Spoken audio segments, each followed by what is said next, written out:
খাদান সিনেমাটা তৈরি হয়েছিল কয়লাকে কেন্দ্র করে, কোল মাফিয়া বলতে পারি, যদিও ছুঁয়ে যাওয়া হয়েছিল, অনেক ডিটেলিংয়ে কিছু দেখানো হয়নি। তো খাদান যদি হয় কয়লাকে কেন্দ্র করে, তাহলে খাদান 2 কাকে কেন্দ্র করে হতে চলেছে? কয়লার পরে কি তাহলে এবার বালি? হ্যালো এভরিওয়ান, আমি পৌশালী, চলে এলাম আরও একটা নতুন ভিডিও নিয়ে। আশা করছি তোমরা সকলে খুব ভালো আছো। বেশ কিছু ঘন্টা আগে ডিরেক্টর সুজিত রুনু দত্ত একটি আভাস দিয়েছেন তার পোস্টের মাধ্যমে, এবং সেখানে আমরা যে যে লোকেশনগুলো দেখতে পাচ্ছি, যে যে ছবিগুলো তিনি আপলোড করেছেন এবং যে লাইনটা তিনি লিখেছেন, এখান থেকে অনেকেই আমরা আইডিয়া করছি যে খাদান 2 এর গল্পটা কিন্তু বালি মাফিয়াকে কেন্দ্র করে তৈরি হলেও হতে পারে। তোমরা দেখবে সুজিত রুনু দত্ত বেশ অনেক ঘন্টা আগে পোস্ট করেছেন, সব খাদান কি আর কয়লার হয় রে বাপু? তাহলে এখানে আমরা লোকেশনে যে জিনিসটা দেখতে পাচ্ছি সেটা কিন্তু বালি। তোমরা যদি লক্ষ্য করে দেখো, দেখবে দুদিকে দুটো জলাশয় দেখতে পাওয়া যাচ্ছে আর মাঝখানে একটি কাইন্ড অফ রাস্তা দেখতে পাওয়া যাচ্ছে, সেটা বালির।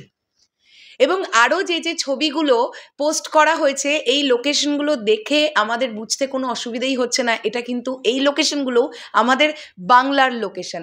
আর খাদানের আরও একটা গুরুত্বপূর্ণ দিক কী ছিল জানো? রিয়েল লোকেশনে শ্যুট। তোমরা নিজেরা ভেবে দেখো, যখন বড় পর্দায় আমরা সেই দৃশ্যগুলো দেখতে পেয়েছি যেখানে অরিজিনাল কয়লা খনিতে শ্যুট, একটা দৃশ্য তো এরকম ছিল কয়লা খনির একদম গভীরে গিয়ে শ্যুট, যে সিনটাতে যিশুদা ছিলেন, আরও বেশ কয়েকজন ছিলেন। সো রিয়েল লোকেশনে শ্যুট হওয়ার একটা আলাদা লেভেলের ব্যাপার আছে, সেটা কিন্তু খাদান থেকে আমরা ফিল করেছি। তাহলে এইবার কি বালিকে কেন্দ্র করে খাদান 2 তৈরি হবে? খাদান 2 এর গল্প আসলে কি শ্যাম মাহাতোর আগের লাইফ দেখানো হবে, নাকি মধু মাহাতোকে নিয়ে এগোনো হবে খাদান 2 এর গল্প? অনেক কিছু ব্যাপার কিন্তু থাকছে। তবে যেটাই হোক, এটা আমরা বলতেই পারি যে এই লোকেশনগুলোও আমাদের চোখ ধাঁধিয়ে দেবে, আমাদেরকে আবার বোঝাবে যে আমাদের বাংলাতেও এত সুন্দর সুন্দর লোকেশন আছে। যদি তুমি বাঙালিয়ানা বা বাংলার গল্প নিয়ে কাজ করতে চাও, তাহলে বাংলার রিয়েল লোকেশনে তুমি শ্যুট করো, সেটা দর্শক দেখতে ভালোবাসবে, যেমনটা খাদানে হয়েছিল। তো দারুণ লাগলো ব্যাপারটা। দেখো, এখনো পর্যন্ত যতটুকু যা জানি, এখনো কিন্তু স্ক্রিপ্টিং লেভেলের কাজ চলছে।